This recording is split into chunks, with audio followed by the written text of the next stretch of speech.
What's going on, guys? It's Nick here, back in the video. Today we're taking a look at the later rounds of drafts, going over the best wide receivers to take as the last 1 to 2 wide receivers on your team. By this point of the draft, your starting lineup is set. You've got a few bench players backing them up. So we want 1 to 2 more wide receivers who will not be needed for week 1 production, but who should have a larger role than most people expect and have the ceiling to be a player you rely on in a few weeks into the year.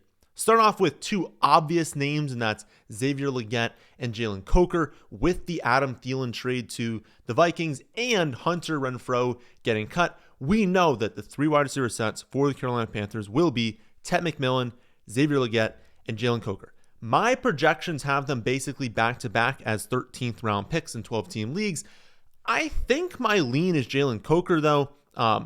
It's hard because Xavier Legette is a former first-round pick.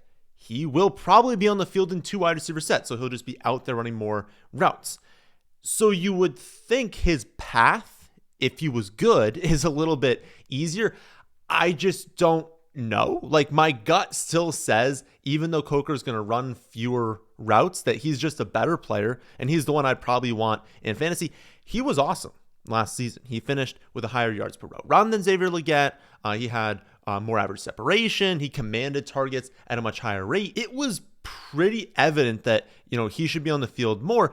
And I think the fact that we have Carolina basically now telling us they agree says a lot, right? When you get rid of Adam Thielen, when Hunter Renfrow looked like, honestly, like a month ago, even a couple weeks ago, it looked like Renfrow and Thielen were going to be like fighting for the slot snaps, like that both of them can kind of be rotating in for the slot. The fact that they get rid of both of them just says, we believe fully in Jalen Coker. He is going to be our full-time slot wide receiver, and he's someone I think can still win on the outside, to where if Legette continues to maybe not be that amazing, maybe Coker pushes them for 2 wide receiver sets, and that's a lot of upside. So again, I think my lean is Coker, but both of them make for really good picks as your last 1 to 2 wide receivers. And again, last season, 43.5 receiving yards per game as an undrafted rookie wide receiver. That's really, really strong. He was commanding between like 6 and 8 targets per game down the stretch. Those aren't like the greatest numbers of all time, but as per Graham Barfield, those 43.5 receiving yards per game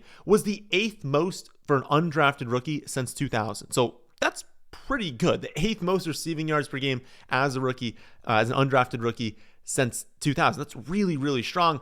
I don't know. I just think Coker's really good, and I absolutely think there's a chance that a couple weeks into the season, if he keeps commanding 6, 7, 8 targets per game, and Bryce Young looks as good this season, or even better than he did in the second half of last year, you could absolutely be relying on that in the flex spot or the second flex spot in your league. Next up, we have Isaac TeSlaa. And my goodness, I mean, you talk about gaining value in the preseason. Like a few weeks ago, we were talking about how, he's a really good fit in Detroit, that at some point of the season, he could really contribute on offense, be someone we rely on. Then he goes out there. Looks like an absolute monster in the red zone. Fantastic at run blocking. The team trades away his competition for wide receiver 3, being like it's not even a competition anymore. We have to get TeSlaa onto the field. And remember, they gave up a ton to get this kid. They traded away their late 3rd round pick and both of their 3rd round picks next season just to move up 32 spots to grab Isaac TeSlaa at the beginning of round 3. And then they got 2 6th rounders as well. But for the most part, they traded a bunch to move up. And no one really thought he was going to go. Most mock drafts didn't even have Isaac TeSlaa going in round 3 at all. So the fact that they sold the farm to move up to a range where no one was expecting him to go means that they really saw something in TeSlaa, saw him being a very valuable piece to this team. And now, I mean, he's the clear-cut wide receiver 3 on this team. Again, great in the run game, which is awesome. That's going to get him onto the field, right? Dan Campbell absolutely is going to love him going out there and being a monster in that area. And when they get into the red zone, I mean, that's the most valuable area in the game in fantasy. And of course, Detroit, maybe we think aren't going to be as good without Ben Johnson, but they're still going to be awesome. They're still probably going to be a top 5, top 7 team in points per game. They're going to be in the red zone a ton. And every single time they throw him the ball, every single jump ball, it seems like it's almost a guarantee he comes down with it. So if he's going to be scoring touchdowns, if he's going to be on the field a lot, he's a super athlete, unbelievably athletic. They're going to scheme up usage to him. I don't know. I just feel like, how do you game plan for him as a defense when you're terrified of the ground game, terrified of J-Mo just like cutting it loose deep, terrified of Ayomanor killing you in the middle of the field? You're not putting anything on Isaac TeSlaa. And then when you get to the red zone, how are you going to put resources over there? He's going to have all the opportunities on the outside, one-on-one, to go up and get more jump balls. So I really, really like him. Get him in Dynasty. I feel like as long as your league is deep enough to where you're in this range, you should be leaving like every single draft with TeSlaa as that last wide receiver. If you leave anything in this video, you gain anything from this video, draft TeSlaa. Another wide receiver that gained a lot of value in the preseason is Tory Horton. He was competing with MVS for the Seahawks wide receiver 3 job, but they cut MVS. Horton has played ahead of Jake Bobo like the entire summer, so that's not a concern. So we now have another rookie wide receiver locked into 3 wide receiver sets. And let's be honest, like, how much do we like Cooper Kupp? Like, how likely do we think it is that Cooper Kupp stays healthy all season? Probably unlikely, but it's not even that. It's not even that, like, can he stay healthy? It's like there's a chance he's just cooked. There is a world here where, by the midpoint of the season, Tory Horton is playing in 2 wide receiver sets on this team, because Cooper Kupp historically hasn't been someone that's really won on the outside. But you look last season, 3rd percentile success rate versus man coverage, 3rd percentile success rate versus press. He can't win on the outside. You cannot isolate Cooper Kupp on the outside and expect him to win in that area. So I don't know that Cooper Kupp's going to be on the field in 2 wide receiver sets more than a month into the season. And again, it's been telling that the Rams didn't even offer him a contract. Like, it would have been pretty easy for them to just be like, listen, we're not going to give you a ton of money, but can you re-sign as this 3rd wide receiver? We'll scheme up a little bit of usage for you, but you're not going to be like that involved in the offense. They didn't even have that conversation with him. They were just like, nope, no contract, you're gone. Like, that is crazy for someone who has a great connection with Stafford. And so I'm concerned that the Rams looked at it and were like, we can't play this guy anymore. We need other players on offense. I don't know. I'd be surprised if Kupp was playing in 2 wide receiver sets by week 8. And since Horton is very clearly the next best wide receiver on this team, is in line for a very strong role behind JSN, I don't know. I like TeSlaa more because you look at the offenses. You're like, well, one's on Detroit and one's on Seattle. One plays with Goff, one plays with Sam Darnold. But TeSlaa can't be a wide receiver 2 unless there's an injury. There's no way in the world he's actually used as their 2nd most valuable wide receiver without injury. But Horton could straight up just play his way onto the field in 2 wide receiver sets and actually have a significant role in this passing attack. And that is extraordinarily valuable because he's free at the end of every draft. Another rookie who plays his way in 2 wide receiver sets is Elic Ayomanor. To be honest, he may have already done that. Like, I don't know if in week 1, but very early in the season, he might already be a wide receiver 2. Again, we've looked at these other 2 and been like, well, why does Nick have, because this is kind of going in order of like value here. So we're getting less and less valuable as the video goes on. And you're like, well, if he's a 2, why isn't he ahead of TeSlaa? Why isn't he ahead of Horton? He is on the Titans. He does play with a rookie quarterback. So that is what is holding Elic back. But 4th round pick this season. His target competition is a soon-to-be 33-year-old Tyler Lockett, a career bust in Van Jefferson. I was really excited to see Elic play in the preseason because, he was someone that there was very mixed opinions on in the pre-draft process. Maybe fell a little bit more than some people were hoping he would go, but he's very athletic, runs crisp routes. And when you watched him in camp, you're like, wait, if this kid gets snaps, he looks like he'd be really good. And then he went out there in the preseason, and it's not like he dropped nukes or anything because no one really drops a nuke in the preseason. You don't really get enough playing time to do that. But as soon as you saw him run routes, you're like, this kid belongs. Like, when you watch a wide receiver and you're like, you belong in the NFL, you belong in a starting lineup. I feel like Elic could play for a lot of teams, maybe not as a 2 on a lot of teams, but he could be in 3 wide receiver sets on a lot of teams. You can just see the athleticism, you see the 4.4 speed, like you see the route running ability. It's all there with him, and I think it really just comes down to your take on Cam Ward. Like, I don't want to say polarizing because I think everyone agrees Cam Ward, best quarterback prospect in this draft class. Everyone agrees going to be better than what they had last season. I think the ceiling case is what's up for debate, right? There are some people who think that Cam Ward is going to step in there, break out right from the jump, elevate this offense way past what they were. And if you fall into that camp, I don't see how you pass on Elic as that last wide receiver on your team. Like, if you truly believe that Cam Ward is going to go in there and just set the world on fire and he's going to dominate right from the jump, like, you have to draft Elic. You have to, because he's probably going to play his way into 2 wide receiver sets. And if you have the second most valuable wide receiver in a team and you think they could approach even being close to league average offense, he's going to shatter his ADP as your final wide receiver. So I think if you believe in Cam, you have to go out there and get Elic. If you're someone who doesn't necessarily believe that, you're like, rookie wide receiver on the Titans, or rookie wide receiver with the rookie quarterback on the Titans, not super pumped about that. You don't have to go with the wide receivers I mentioned before. So again, this one comes down to your take on Cam Ward.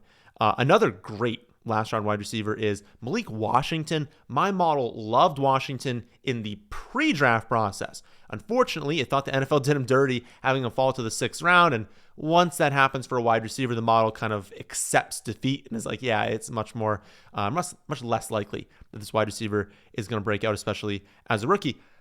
Was a monster in his final year of college, 110 receptions, over 1,400 yards, 9 touchdowns, tested in the 97th percentile in burst. Basically, Malik Washington is a PPR merchant. Not someone I want in standard scoring, but 1% of you playing standard, so many of you, it doesn't matter. Half PPR, less good because I don't know that the touchdown ceiling is there. I don't know that the big play ability is there. But specifically, for those of you in full PPR leagues, he has the ability to rack up a ton of short area receptions, and that is what the Dolphins need. Jonnu Smith leaves behind 88 receptions. I feel like we're kind of overlooking that sometimes. 88 receptions are gone from last season from Jonnu Smith, and I can promise you Darren Waller is not going to fill those 88 receptions, and most of those came in the screen game. They came very close to the line of scrimmage. The Dolphins obviously want, Waddle more involved. They want Tyreek more involved, but they don't want to do dump offs with all of them. They do want them to get the ball deep downfield, to really stretch the defense, to threaten deep. And they also want Tua to stay alive, right? They're terrified of Tua getting hit. So while I think they're going to extend the ball deep downfield a lot more this season, I also think they're going to design a lot of plays this year that get the ball out very quickly. And they'll still throw screens to Waddle. They'll throw screens to Tyreek Hill, but they can't only be doing that. And the guy that's going to work in that very short area of the field is Malik Washington. And so there are going to be a lot of plays that last season, these dump offs went to Jonnu Smith, that are going to Malik Washington this season. You also have the potential for Tyreek Hill. I mean, if he's locked into 3 wide receiver sets, let's be honest. Do we think there's a 0% chance that Tyreek Hill is not on the roster to close the season, right? There's absolutely a chance that 2 or 3 games in a row, Tyreek isn't targeted that much, he throws a fit, and they have to trade him away. Or maybe they lose some games, they kind of fall out of contention a little bit, and they're like, you know what, we can't keep Hill on the roster. He's not going to be here next season. He's just, a downer at the locker room. He's bringing everyone down. We're not making playoffs. We can get something for him because I can promise you that a championship contender wants Tyreek Hill on the roster. There is absolutely a chance he is gone, and if that occurs, and you've got Malik Washington and Jalen Waddle as the 2 wide receivers on this team, Malik is going to be projected for 8 or 9 targets every single week. He's going to be a PPR monster, getting 6-7 receptions in a lot of these games. And to draft him as the 78th wide receiver, it just feels very unlikely. If you are in a deep, full PPR format, a lot of you play in 12 or 14 team leagues that have, either 2 wide receivers, 2 flex, or 3 wide receiver spots, and it's full PPR, and you've got, 7-8 bench spots. He is an unbelievable player to add on to that bench, because I can guarantee you at some point of the season, we're going to be looking at him in these waiver wire shows, be looking at him in these start sit shows and be like, listen, he keeps getting a decent amount of looks. He's going to be really efficient on these targets. It's so easy to throw him in there as that 4th wide receiver and just take the points, right? As that 4th wide receiver. So I think, again, it's a big need for them this season, and I don't think Waller can really fill it. So Malik Washington going to have a lot of those. Last wide receiver, go over today. Someone that none of your league mates are going to consider drafting. So for those of you in really deep formats, for someone who just needs some upside, and you really do need that upside with that last pick, because let's be honest, there's going to be awesome ads in the first 2 weeks of the season. So you want someone you can throw in there, be like, okay, probably not going to do anything. Again, I think he's going to do something, but maybe you don't think he's going to do that much, but we'll know. We'll kind of see a role early in the year, and we'll be able to decide, do we want this guy on our roster? And I think that's Isaiah Bond. 2 or 3 weeks before the draft this season, he was a 2nd round pick. He was a consensus 2nd round pick in the NFL draft. He was more productive than Matthew Golden in his final season. when healthy. He had more targets per route run, yards per route run. Like, he was a more productive wide receiver, set up for a very, very strong season. If he doesn't get hurt and he doesn't have the legal troubles, there is a chance that Isaiah Bond goes before Matthew Golden in the NFL draft and now is on the Cleveland Browns, where he easily has a chance to be a wide receiver 2. Like, think about that upside, and no one is going to draft him. Even in like a 14-team league, nobody is going to draft Isaiah Bond. But again, the upside is there. He's fully cleared now from legal issues. The Browns gave him a $3 million fully guaranteed contract. And again, it makes sense. They went very aggressively out to get him because they cut Deontay Johnson. Currently, their number 3 wide receiver is Jamari Thrash. That's not going to be the case for very long. I can promise you Isaiah Bond's going to pass Thrash early in the season. And then what? It's Cedric Tillman and Jerry Jeudy. I do think Judy's pretty locked in as the number 1 wide receiver. But Tillman, I mean, I like Tillman and I like taking shots on him, but it's a shot, right? And it's a shot just on like the potential opportunity. He has 563 receiving yards across 2 seasons. Cedric Tillman does. Isaiah Bond is absolutely electric with the ball in his hands. I really think he's going to be a much better deep threat than Tillman. I know the quarterback play is going to be trash, but again, for those of you in deeper formats, he's free. He's clearly very talented. He clearly has opportunity. There is a world where one of these Browns quarterbacks is at least half competent this season, that he passes Cedric Tillman as that Browns number 2 wide receiver, and that he's someone you're using in the flex spot each week because he has that big play ability and a ton of underlying talent. So not someone you probably need to look at in a traditional, 2 running back, 2 wide receiver, 1 flex league in a 10 or 12 team league, especially if you only have 5 or 6 bench spots. You're just not going to need to be in this range of wide receiver. But as you get into deeper bench leagues, as you get into dynasty, as you get into 14 and 16 team leagues, he is someone I would heavily consider as that final guy on your roster, and he'll always be there. So those are some great picks as the final 1 to 2 wide receivers on your team this season. If you want to see my exact rankings for every single wide receiver, you can see that on my website, thefantasyfootballadvice.com. We'll do the same thing for running back tomorrow or the next day. I really don't know which one. So make sure you subscribe so you don't miss out on that one. Also, hit the like button while you're down there. Really helps me out. All right, that'll do it for this one. Thank you all for watching, and I'll catch you all on the next one.